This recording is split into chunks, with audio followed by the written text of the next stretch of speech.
আগামী দিনগুলোতেও আমি আশা করব মুন্সিগঞ্জের এই রাজনীতিটা আপনারা তুলে ধরবেন জাতির সামনে। মুন্সিগঞ্জের এই রাজনীতিটা ধানের শীষের রাজনীতি, এটা আজকের থেকে না, অতীত আমরা কোনোদিন মুন্সিগঞ্জের সিট হারাই নাই। সবসময় আমরা মুন্সিগঞ্জের সিট ধানের শীষে ভোট দিয়ে জয়লাভ করে এমপি হয়ে আসতেছি। আগামীতেও যেন এটা ধরে রাখতে পারি, এটা যেন কোনো ব্যত্যয় না হয়। তারপরে এই দোয়া করবেন আমাকে। ১৫ বছর তো ভাই বর্ষিয়ান হিসেবেই গেলাম, তারপরে ১৭ বছর পার হয়ে আজকে নির্বাচনে দাঁড়াইছি আমি। দল আমাকে মনোনয়ন দিয়েছে নাকি, আমি সাহসের সাথে বলতে পারি জনগণকে সামনে নিয়ে, বিশেষ করে লৌহজং টঙ্গিবাড়ির অপু চাকলাদার দোলান সহ সভাপতি ২ জন সহ তাদেরকে সঙ্গে নিয়ে আমি নির্বাচনটা করবো ইনশাল্লাহ। এবং আমার ইনশাল্লাহ এই নির্বাচন করার পিছনে আমার কোনো ভয়ভীতি নাই। যা অদৃষ্টে যা আছে তাই হবে, অদৃষ্টের কোনো ব্যত্যয় হয় না।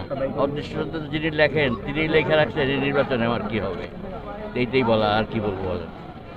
তবে মুন্সিগঞ্জের একটা পরিবর্তন হওয়া উচিত। আমার সবচেয়ে খারাপ লাগে, আমি ব্যবসা উপলক্ষে সারা বাংলাদেশ ভ্রমণ করি, মুন্সিগঞ্জে আসলে আমার খুব কষ্ট হয়। এই মুন্সিগঞ্জ কি ডিস্ট্রিক্ট না অন্য কিছু? কিছু আছে ডিস্ট্রিক্টে, কিচ্ছু নাই। তো এটার একটা পরিবর্তন আমার বড় ইচ্ছা মনে। মুন্সিগঞ্জের সব শ্রীনগর থেকে শুরু করে মুন্সিগঞ্জে আসা যাওয়ার থেকে শুরু করে সমস্ত পথ গজারিয়া টিয়া আসা যাওয়ার পথটা সুবিধা হয়, আমরা যেন নির্বিঘ্নে এই জেলা হেডকোয়ার্টারে আসতে পারি। এই দোয়াই আপনারা করবেন এবং আমার সহযোগিতা করবেন। সবাই ঐক্যবদ্ধ হয়ে সাড়া দিতেছে, আমার কোনো বিরোধিতা নাই। যারা বিরোধিতা করছে তারাও এখন এক হয়ে গেছে। আমি আশা করি আমার কোনো বিরুদ্ধের শক্তি নাই। যদি থেকে থাকে সেটা ধানের শীষের শক্তি হবে না, সেটা তার নিজস্ব শক্তি। তার নিজস্ব শক্তি ধানের শীষের বেশি না, এটা মনে রাখা উচিত সবাই। ভোট দেবেন নির্বিঘ্নে।